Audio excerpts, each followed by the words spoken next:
What's up, YouTube? This is Joel's Epic 250 on the CBR250.net. This is like a long-term review. I've had the bike for not quite a year yet. We have 8,000 miles on it, so this is kind of like a long-term review. 8,000 awesome miles. That's all I can say. The bike still isn't white, but that's because I ride it all the time and don't want to take the time to paint it. I've had the paint for maybe 6 months now, but it'll be white soon, white and black color scheme. New work since the last time you guys saw it is I got the adjustable levers.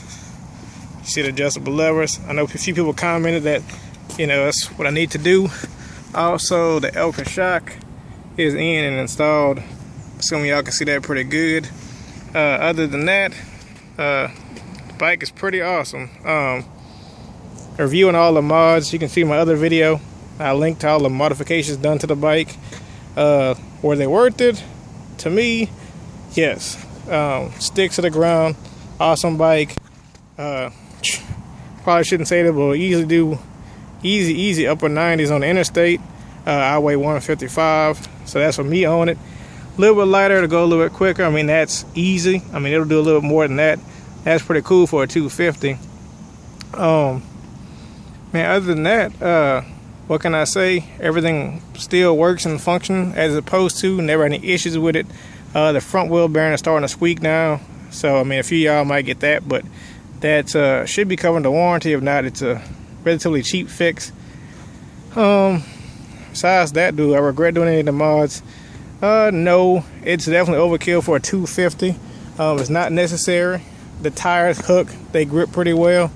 The back tires about time to replace it at 8,000 miles because the centers wore out. I've driven to Alabama, which is about a 4-hour drive from where I live. So that was a lot of highway miles on the tires. You can kind of see the center of the tire starting to look kind of flat, but the side has plenty of life left in it.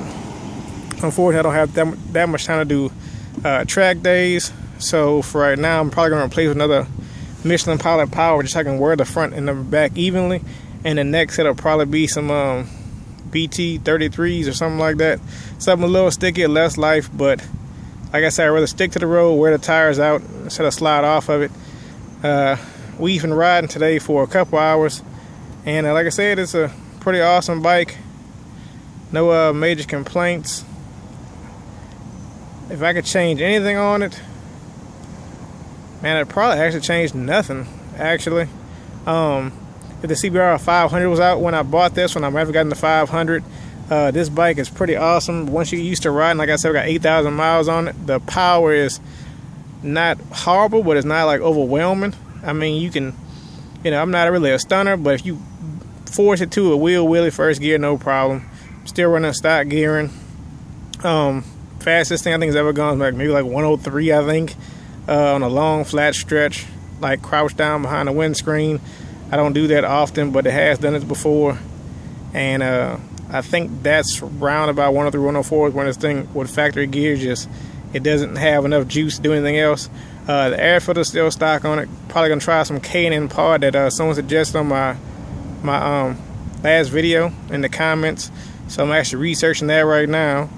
And as luck would have it, we have a little surprise for you guys today. Yep, this is my CBR 250, and as of about 4 days ago, bam, that's my brother's Repsol edition.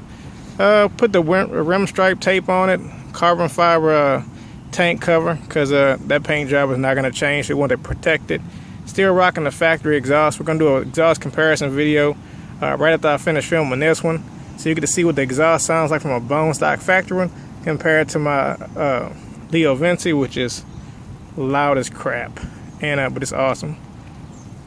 And yeah, so this will be modded soon. Not quite as modified as mine, but the M4 Street Slayer carbon fiber exhaust has been ordered. And I thought it was going to be in a couple days ago, but it hasn't arrived yet. So later on this week, this bike will no longer have a factory exhaust. And I don't think he's joined the CBR forums, but you can expect to see him on there. So this bike could be modified too. Factory tires in the steel. Took it through some curves today. Had the back end slide out a little bit. I don't know if it's the mold release on the tire still, or it's this factory rolled winter tires, which I'm not a big fan of. I've read reviews of them. Hadn't really ridden on them at all, honestly. But yeah, compared to the Michelin Pilots. Yeah, definitely worth the change of the tire. Tire's like $250, so they'll probably be changed out sooner before later too. So just look for the link to the exhaust video, and we'll do a comparison between this one and the Leo Vinci. In a few days, we'll do a comparison between his factory exhaust and the M1 Street Slayer. And yeah, so thanks for watching.